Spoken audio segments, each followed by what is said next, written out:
From the Oregon State University Extension Service, this is Pollination, a podcast that tells the stories of researchers, land managers, and concerned citizens making bold strides to improve the health of pollinators. I'm your host, Dr. Adoni Melithopoulos, Assistant Professor in Pollinator Health in the Department of Horticulture. Every time at this time of year, I try to have a show on the largest crop pollination event anywhere on the planet. That is, as you probably guessed, the pollination of California almonds. And this year, I'm really excited for our guest. It's Dr. Brittany Goodrich. She's an assistant cooperative extension specialist in the Department of Agriculture and Resource Economics at the University of California, Davis. Dr. Goodrich has been doing some fascinating studies looking at the economics of almond pollination and very specifically this, the way in which almond pollination contracts are written, where sometimes they specify the strength of the colonies. In this episode, she's going to talk just broadly about those contracts, how they're, literally inked half a year before the colonies show up, and some of the challenges associated with putting a price on what those colonies are delivering to pollination. The other big thing that's going on this time of year, the first week of March, is Linn County Master Gardeners Bee Event. It's the 7th annual Bee Event this Saturday, March 6th. It is the largest pollinator event that happens here in the Pacific Northwest. It's an annual event.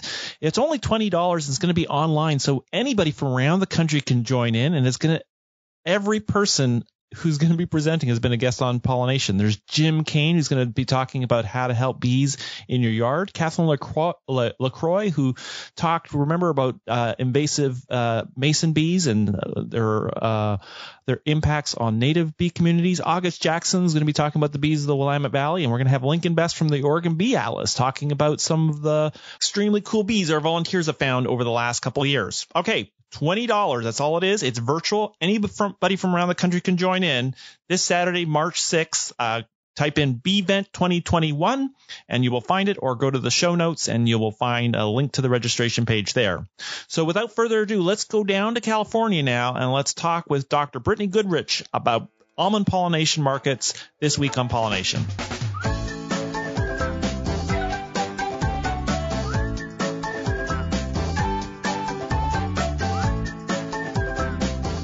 Welcome to Pollination. I'm so excited to have you here. Thank you for having me. It's fun to be here. And it's really perfect because we are speaking right in the midst of almond pollination. It's going on right now. But when I was reviewing some of the work that you've done, I understand these arrangements that are currently engaged have been have taken place over a long period of time, and there are things like the date that the colonies are going to arrive, the number of colonies, this has all been determined in advance. Can you tell us a little bit about those arrangements that exist? Yeah, definitely. These agreements, they sort of vary by beekeeper and grower, or whether the beekeeper contracts through a pollination broker or a grower. But I mean, some of these contracts were established way back in June of last year. So they establish them over the summer so that the beekeeper knows, okay, I need to bring this many colonies at this strength in order to get this, pollination fee. And so, they're established well in advance. And as probably many of your listeners know, it's really hard for beekeepers to sort of keep colonies alive in general. And then also in February, when almond bloom occurs, it's really hard to get those colonies up to like a large population. And that's what the almond growers really want, because it's not raining here today. It's actually a really beautiful day here. But a lot of times during almond bloom, rain happens. And so what you need is these really large colonies that can go out and fly and pollinate all the blooms in the short amount of time that they're able to fly. And so that's kind of why, the growers really want these really strong colonies to ensure against in case of bad weather. Well, and I can just imagine with such a lot can go on, and 6 months after you sort of come to an agreement. And the growers being concerned, as you point out, to get these really strong colonies. But I imagine the beekeepers have all sorts of things that can happen, especially in the winter. They come out and it's just been a bad Varroa year, and suddenly they're really scrambling to make, the grade for their colonies. So just to set this up, how do growers assess the strength of colonies when they arrive? So the bees have come in, they've been plopped down, and they agree to so many colonies, so strength. How do they even figure out what the strength of these colonies are when they come?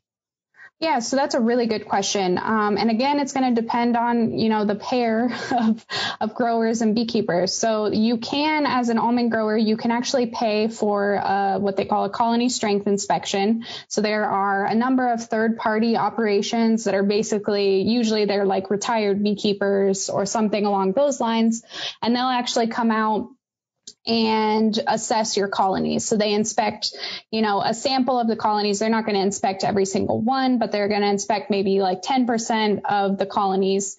They're going to open them up. They're going to look inside and see how many of the frames are covered in at least 75% of bees and brood. Mm-hmm. And they count those up and sort of average them over the colonies that they sample. And so what you get then is this average frame count. And so that's reported back to the grower. And that's the average frame count is the most common colony strength requirement, which I found in my survey. And so usually these growers are contracting for like an 8 frame average. So you need on average 8 active frames across all of those colonies in order to meet that colony strength requirement. So you can have these contracts which require the inspection to take place so that the grower knows what they're actually paying for. But a lot of times what we have is in this industry, especially, there is a lot of like growers and beekeepers that have worked together for maybe 30 years. Mm-hmm. And so when you have that sort of long-standing relationship with your beekeeper, your grower, a lot of times those relationships, they're not actually having that formal inspection done. So the grower is just like, I know you've been providing me with bees for 30 years. I've always had good almond yields. Like, you've always been good and provided the bees of the strength that I wanted. And so then those types of relationships, the inspection doesn't take place. But there is this underlying, understanding that the strength is there, and it's really developed through those relationships. So you have, just a lot of different ways that these colony strength requirements can be verified. And I wanted to go back to something that you said before, because a lot can happen. If I'm a beekeeper and I contract in June for, a really high colony strength requirement, so maybe like 10 frames or something like that. Mm-hmm. And I go to North Dakota, or I'm in North Dakota for the summer, and there's a drought. Then my bee colonies, my however many bee colonies, are not getting that really good forage. They're not producing honey. So by the time I'm ready to go back to, California for almond pollination, I may not have that 10 frame average. And so that can be really detrimental to some of to any beekeeper that happens to. And it's purely just sort of random. Like you said, you could have high varroa mite counts or something like that. So then the beekeeper ends up with really low strength colonies, and they more than likely have high winter losses. So then they have fewer colonies to rent out. So these colony strength requirements, are good in terms of ensuring growers are getting what they want, and sort of ensuring that the really high strength colonies are getting the premium that they deserve. But they really introduce a lot of risk to beekeepers, which is sort of, what interested me about this topic. Well, and I suppose, as you point out, with a lot of the majority of the growers that you surveyed, there's a kind of like, well, it'll come out in the wash. Like somehow, some years they'll come in strong, some years come in, we have a long-standing relationship. But it does nevertheless raise the question. It's like, I remember reading your work, and, most growers are, the rule of thumb of 2 colonies per acre, that's what they, whatever's in those 2 colonies per acre, just bring in 2 colonies an acre and we'll call it good. But that, it is possible that, you might not, you might have needed 4 colonies per acre if they were really weak, and you might have only needed 1 really strong colonies per acre. That there may be some value in there for the growers and the beekeepers that's not being, that's not being kind of fully realized. Yeah, definitely. And that's something, it's a very complicated thing. Not only because there's just not a whole lot of research that's been done on like, okay, if I have 2 8-frame colonies per acre of almonds, are my almond yields better or worse than if I have 2 4-frame colonies, so 2 really small colonies?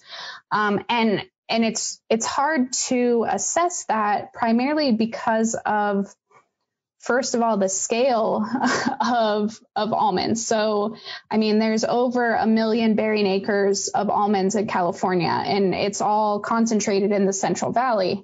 And so you have all of these almond orchards next to other almond orchards. And so that means you have just bee colonies everywhere. So then you can't really assess, all right, well, maybe this orchard had 2 8-frame colonies, but maybe right next door, the grower there had 2 12-frame colonies. Oh, right. And so then you really have no way to judge. The bees are flying all over and they don't stop where the orchard stops. So it's really hard to assess some of these things, for sure. In the same way that a grower with some inputs, they would know, because it's not like your fertilizer goes into the next field. And so you have a real clear perception of what that value is, where you may have some weaker ones, but the next door just happened to be stronger. And you had that high yield that the handshake agreement is based on, but the beekeeper may not have delivered that value.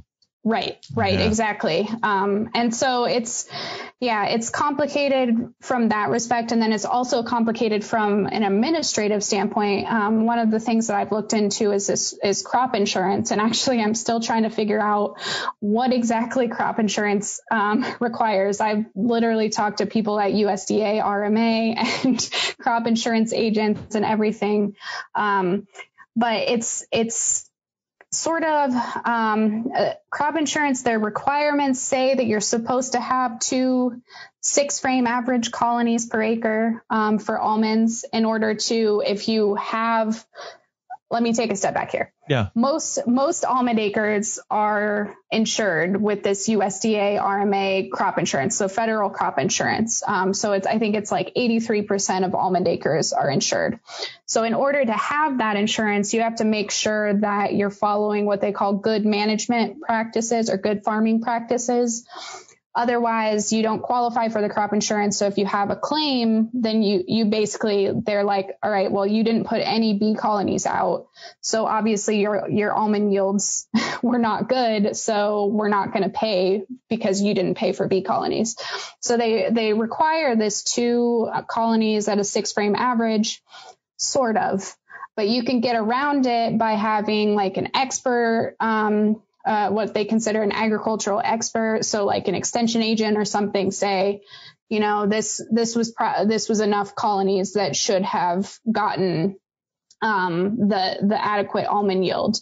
And so, so there's just like all of these kind of like administrative things. And then they just intertwine with the fact that we don't actually know how many colonies we should have, and so it's a very complicated question. And I guess because of that, growers are just like, well, I'm just going to do 2 hives per acre no matter what. And then I satisfy everything and it's okay. Well, and I was really struck that some growers are actually, I think you cited in the paper, it costs about $1.50 a colony to get it inspected. And that, there's a large number of growers that, as you point out, never inspect the colonies. And so that must be another level of uncertainty. With the fertilizer, how many pounds you put down, but you're not entirely sure. You got 2 colonies per acre, but you may have a very fuzzy idea of like what actually got delivered. Yeah, definitely. And I suspect, I don't know this for sure, but I suspect a lot of the growers that aren't well, there's sort of two things that are going on when the growers aren't inspecting. So I said they have these sort of longer term relationships. And what I found with my survey data is when they aren't inspecting, they're not paying attention to colony strength. They're not inspecting. They're actually paying lower fees. So you don't have to pay the beekeeper as much if you don't go out there and inspect. And so part of that is also because, anytime you open a bee colony, you run the risk of, rolling that queen off or killing her, whatever. And so then there's a risk to the beekeeper of just simply having these inspections performed. Oh, right. And so then it's like, all right, well, if I'm a grower and I've worked with the same beekeeper for 30 years, do I really want to put his or her colonies at risk just to make sure when, they've been providing me with what I think is adequate colonies for 30 years now, or maybe they inspected for the first few years and then we're like, all right, this guy or gal is legit. And so we don't have to keep inspecting and taking that risk. Okay. And I recall you found some interesting findings in terms of, the actual frame counts in both situations, and maybe you bring up the situation of potential value. You're getting bees maybe a little bit less expensive, but let's take a quick break. I want to let people have a chance to absorb all that. Let's have a quick break and let's come back to your research findings. I found them fascinating.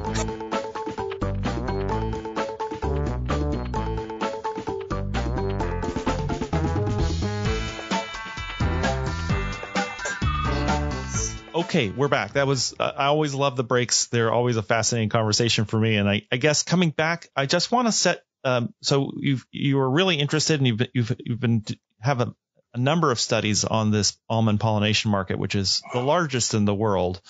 And, the way that you set it up is like, there is some issues here. The beekeepers have a long period of time to the contract. And I guess the growers expect that they're going to put all their resources in and get the colony strong to get that fee. And then on the almond side of things, there's a lot of colonies coming in and, maybe some confusion over strength. Tell us a little bit more, like why did this whole project interest you? Like what are some of the peculiarities about this almond pollination market that are so fascinating and to an economist? Yeah. So, what really interested me was, I grew up in Iowa, so I was surrounded by, corn and soybean farmers, growing up. And so I've always been fascinated by how, growers deal with risk in their operations. So that's really kind of how I got interested in this altogether, just because it is a risk for both beekeepers and almond growers. And so when I started studying the almond pollination market, I, had just looked at like the previous literature from economics that had looked at some of these pollination markets. And one of the things that, and I got a lot of my information from beekeepers and almond growers, because, there's not yet a book, I don't think, on just like almond pollination. So like the best way to get the information is to go and talk directly to the source. So I was talking to these beekeepers and growers about the things that they're concerned about, and then going back and looking at the academic literature on this topic. And it was like, there's this big empty area that's missing, which is colony strength, because it was something that when you go up to a beekeeper and you ask them, what pollination fee are you getting for almonds this year? They're going to tell you $200 for an 8-frame average. And so it's not, you can't just, they're not just going to tell you $200. They're going to tell you what colony strength they're contracting for. And so this was something that was really missing from the economic literature. And then I started, looking into winter mortality rates and colony strength and realizing that there is this there's a correlation between the winter mortality rates and colony strength that's actually delivered during almond bloom. And so when you have winter mortality rates that are high, you typically have lower colony strength that's delivered for almonds specifically. And so I started really putting two and two together and thinking about this, and just realizing that there was this quality component to pollination services that wasn't being factored in the previous economic literature. So losing, a 25% mortality rate over the winter doesn't just mean a beekeeper loses 25% of their colonies. It means they lose 25% of their colonies. They have lower strength to supply to almonds, which means they're most likely going to be, well, not all of the time, but they'll probably receive a lower pollination fee for those colonies that remain. So there's really this compounding effect, that I thought it was really important to focus on because we want to improve bee health. And I think one of the ways to go about doing that, and I guess I'm a little biased because I'm an economist, but I really think a lot about the profitability of the beekeeping operation, because if they don't have, extra money after almonds, they don't have the funds to pay for varroa treatments or pay for extra food when they need it, that sort of thing. So it really has sort of this compounding effect on, with profitability and colony health that was really missing when you remove that quality standpoint from the pollination services and the fees. So that was sort of what really, brought me in and really made me interested in this topic. I do agree. I think there have been economic studies that have looked at, colonies moving and some of the expenses, but not the pattern, colonies coming into winter, and then you have to make these losses up. And I guess the thing is, in almonds, you don't have any opportunity to make losses up. So you're unlike many, on the far extreme, the later summer crops that are pollinated, avocado or something, you don't have any capacity to make up losses. You really are kind of stuck. There's no queens, no packages. You got what you got. Yeah, your queen and package producers are all in almonds, making your bees for you for after. And something else that's really important about this industry as well is like you said, it's virtually the biggest pollination event in the world. And so I think estimates for this year are 2.5 million colonies are probably here in California right now pollinating almonds. And that, to give you some context, is over, I forget the exact number, but it's over 80% of the colonies in the U.S. And probably right now. And so, it is a much bigger percent of the commercial colonies because, USDA, when they do their colony counts, they're counting anyone with 5 or more colonies. So if you have 10 colonies in New York, you're not going to bring those 10 colonies to California to pollinate almonds because it just doesn't make sense. So it's really probably much higher, like closer to 90% or upwards of 90% of commercial colonies are already participating in almonds. And so that, like you said, that means there's no other colonies left. You can't get a package bees and bring them into almonds. There's just none available. So really the weather and some of these other, sort of external factors, varroa mites, those sorts of things, they can really have a big impact on this market. Okay, so let's come to sort of the crux of the question in the paper that we're discussing. So there are ways you were just maybe you can discuss this a little bit that a grower can penalize a beekeeper for coming in too weak. They potentially could provide a bonus for their strength. Tell us this specific issue of colony strength and where the real making sure beekeepers get an incentive for bringing in stronger colonies and growers getting what they pay for. Tell us what you found when you kind of looked at this problem a little bit more closely. So one of the biggest things that I found, in this paper that you're talking about, I basically just grouped similar contracts together of the 75 growers that I had surveyed at the almond conference in 2015. And so then what I found was there were these groups, and I forget what I called. I think I called them something, but basically there's a group of growers who offer these contracts that are, they have a colony strength requirement of like 8 frames, 10 frames, something like that. And they're going to inspect. So they're really strict contracts in that they're going to inspect every year. And so in these types of contracts, you have a higher pollination fee because you have that inspection occurring. And then if the inspection occurs and the beekeeper doesn't meet that colony strength requirement, they can be penalized by that grower just based on the contract. So now this can be in terms of like some of these contracts are really like in depth. And so they basically pay the beekeeper per frame. So they take whatever the average frame count of the inspection was and said, okay, you provided 12 frames on average. So we're going to pay you $225 per colony, or another beekeeper for the same grower could provide colonies that were only a 7 frame average, and they only get, $175 per colony. Mm-hmm. So you do have these situations where beekeepers are paid based on the colony strength that they actually provide. You can also have situations where, they just have this average colony strength of 8 frames. And if the beekeeper doesn't meet it, then they're just penalized either in terms of like some monetary penalty because they didn't meet the requirement.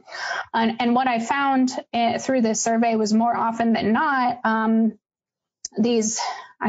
think I called them like, I don't remember, traditional or regular written and verbal contracts. The grower is basically just going to say, hey, my colony strength requirement was not met. So can you bring some more colonies in to basically supplement the colonies that you brought? Oh, so they kind of go through, they do their survey. 2% of them were below grade. I need you to make up those 2% somehow. Right. Okay, gotcha. Yeah. So then the beekeeper then just brings in additional colonies, if they have them, or they have to go, basically, rent them from another beekeeper because they couldn't meet their colony strength requirement. So, there may not be a penalty from the grower, but they may have to, spend some extra money to get other colonies if they don't have any extra just lying around. So yeah, it's very complicated, and it depends, like I said, on the specific beekeeper and grower and how their relationship works. And I basically was just talking about beekeepers and growers. I hadn't even really talked much about pollination brokers, but they're typically going to be more looking into whether or not the colony strength requirements are met or not. So that's kind of the service that they're providing to the growers. So they may not pay someone to conduct the colony strength inspection, but they might have themselves or other people that they pay to go out there and make sure that the colonies are of adequate strength, because the grower is actually paying, a little premium to the broker to ensure that the colonies are of the right strength. And so then that kind of gives the grower peace of mind. And then I guess we have that probably the largest majority of growers who aren't looking at the colonies at all, or just, like you say, they're paying a lower rate, they're paying a lower fee, but they're getting, they're getting their bees in, and sort of it's just like 2 colonies per acre. Right. Okay. Yeah, exactly. And depending on the relationship with their beekeeper may say, hey, my colonies are not great right now, so I'm going to bring in some more. And so that's kind of how some of these relationships work. So you have I'm still learning about these relationships as well, even though I've done a ton of research, but they have what's called field run colonies, which are sort of like they're not graded as harshly. And then you have the graded colonies. And so I think a lot of these more relational, relationship based transactions are going to use the field run type of colonies, which are going to be a little bit lower strength, but the beekeeper is going to have some more flexibility and bring in colonies when he thinks that the strength or number is not good enough for the grower.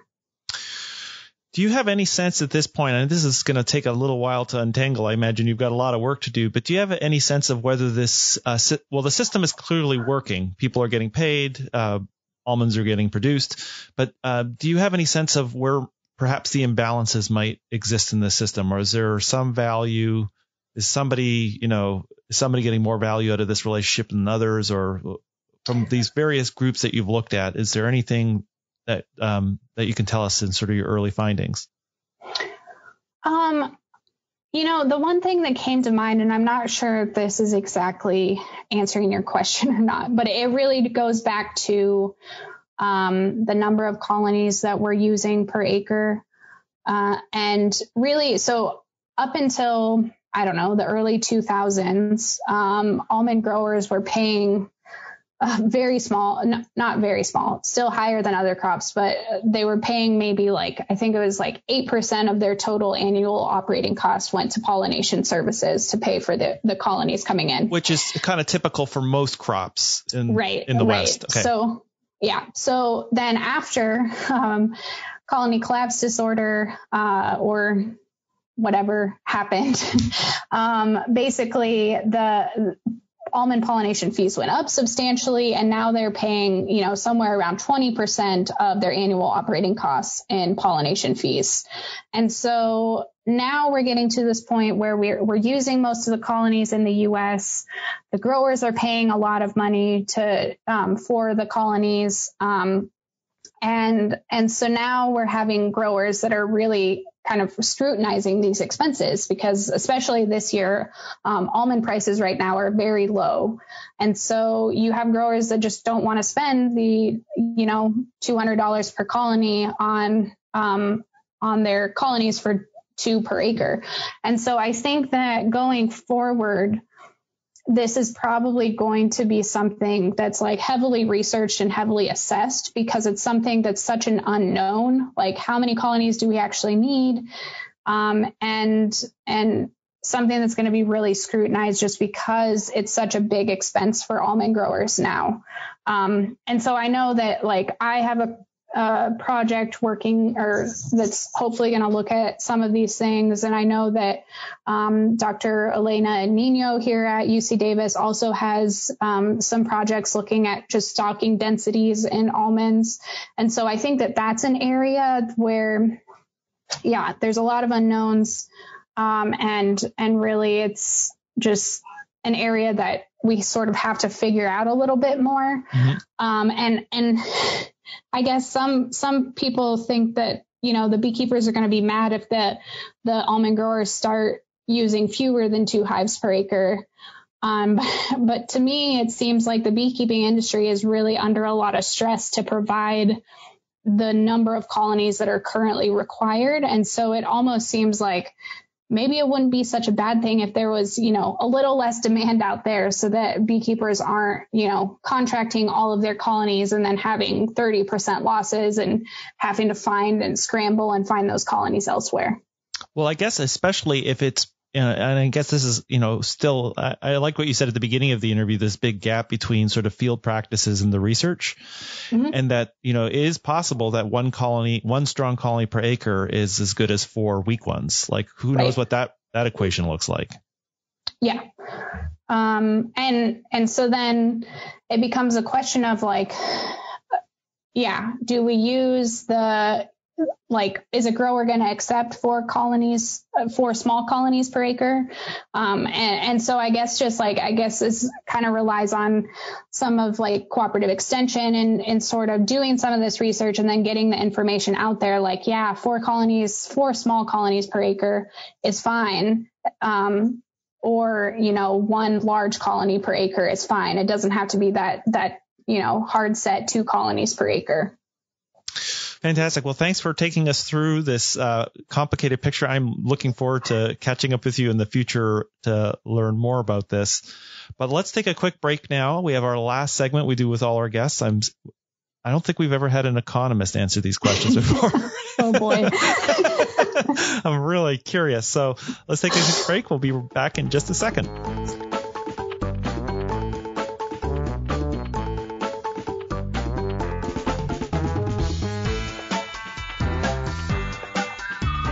Okay, we are back. We've got these 3 questions we ask our guests. Do you have a book recommendation? Or Yeah, I do. And now I'm blanking on the author, but it's called The Honey Bus. The Honey Bus?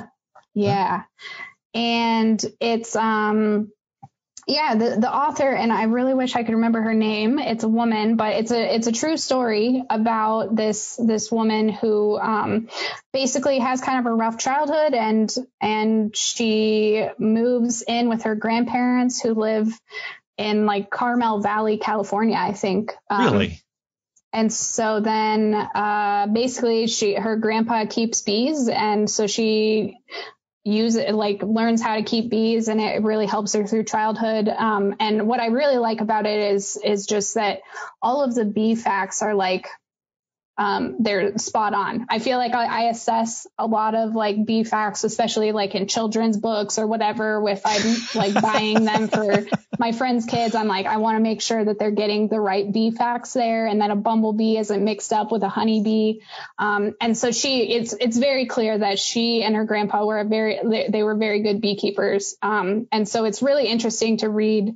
I think it's great, especially for people who don't know a lot about beekeeping, and just want, a book to read in their free time. Well, and I got the author here, pulled up the book, Meredith May. Meredith May, yes. I always wonder about that. I was, you go to California and, you get to meet all the beekeepers. I understand there are these, when the pandemic's not on, it's a great chance for various people to catch up. And some of those families go back 2-3 generations. So like growing up with bees is something I came to later in life, but there are whole families that have been passing it down from generation to generation. It's pretty remarkable. Yeah, definitely. It is. It's very interesting. And he, the grandpa in the story, he has, like the story's title, he has a bus where he extracts honey from. It's like an old military bus that's just like super hot and gross. Oh, so it's very interesting. That sounds terrible. I will just tell all the listeners, like, I love beekeeping, but I hate extracting honey. It's like the thing I hate to do most. Where I used to work, we had this facility, and you had to dial 9 to get out. But by the end of the year after extraction, that 9 was like so solidly stiff because the honey had moved itself into the dial. Just like, honey extraction. That's funny. Yes. In a bus. Yes. Forget it. Okay. Well, moving on, I have a question. Do you have a go-to tool for the work that you do? And the work that you do seems to me very mysterious. I looked through your paper in the method section, and I just saw equations. Yes. So my go-to tool is a whiteboard. When I'm in the office, I have a whole wall that's painted in whiteboard paint, so I can just write my equations on there and erase them when I mess up, which is often. And so basically just a computer, a spreadsheet, data. I like to use R and just kind of use my data or analyze my data that way. But yeah, economists are pretty easy. Unfortunately, we don't get to do the fun stuff, like going out in the field and doing all the field work, which maybe real scientists probably don't think that's very fun. But so I just spend a lot of time on the computer. Well, I imagine for like the paper that we're talking about today, there you have all this survey data that comes in, and I guess each one of those funny little symbols represents some part of the dynamic of like I guess in some ways you're trying to create something that can describe what happens in reality, but you understand the mechanism inside it. Yeah, exactly. So you just want, more and more responses are great, just so you can get a better idea of like what's actually going on out there. All right. Well, this brings us to the pollinator. Do you have a favorite pollinator species? And I wonder what it is. I'm probably just going to have to be very boring and just go with the honeybee, because I'm an economist. I don't know that many pollinators, honestly, until I started researching beekeeping, like way back, 7 or 8 years ago when I started my dissertation. I didn't even know there were like 4,000 species of bees or whatever. Like I just saw a bee and ran away and was scared and didn't care what kind of bee it was. I just assumed they were all the same. So I'm just going to go with honeybees and be boring. But I really have to say, I'm really amazed. Like I'm sure all the listeners will agree. There's a way in which you've understood the kind of beekeeping in a way that's very comprehensive by just looking at the flow of like contracts and people. It does remind me, I've read the poem, but I haven't read the whole book, the Bernard Mandeville's Fable of the Bees. It's like this 1750s kind of tract on, first piece of modern sociology. And it's like, and it's about humans. Yeah, definitely. It's definitely interesting. And and that's what I like to, I guess, bring into the conversation a lot of times is like, we talk about bee health and we all want bees to be healthy, but there's also the human component of it. And like we're keeping bees and there's a reason why, and they do things for us. And so I guess that's something I like to bring in and also just through this research, like I realized that bees are just super cool. And I stuck my head in a hive for the first time and I was just like, this is the coolest thing I've ever seen, even though I'm still a little scared of getting stung, but. Well, fantastic, Dr. Goodrich. Thanks so much for taking time to give us a snapshot of this really fascinating system that's going on just south of us in California. Yeah, thank you so much for having me. It's been fun. Thank you so much for listening. The show is produced by Quinn Sin and Neal, who's a student here at OSU in the New Media Communications program, and the show wouldn't even be possible without the support of the Oregon Legislature, the Foundation for Food and Agricultural Research, and Western SARE. Show notes with links mentioned on each episode are available on the website, which is at pollinationpodcast.oregonstate.edu. I also love hearing from you, and there's several ways to connect with me. The first one is you can visit the website and leave an episode-specific comment. You can suggest a future guest or topic, or ask a question that could be featured in a future episode. But you can do the same things on Twitter, Instagram, or Facebook by visiting the Oregon Bee Project. Thanks so much for listening, and see you next week.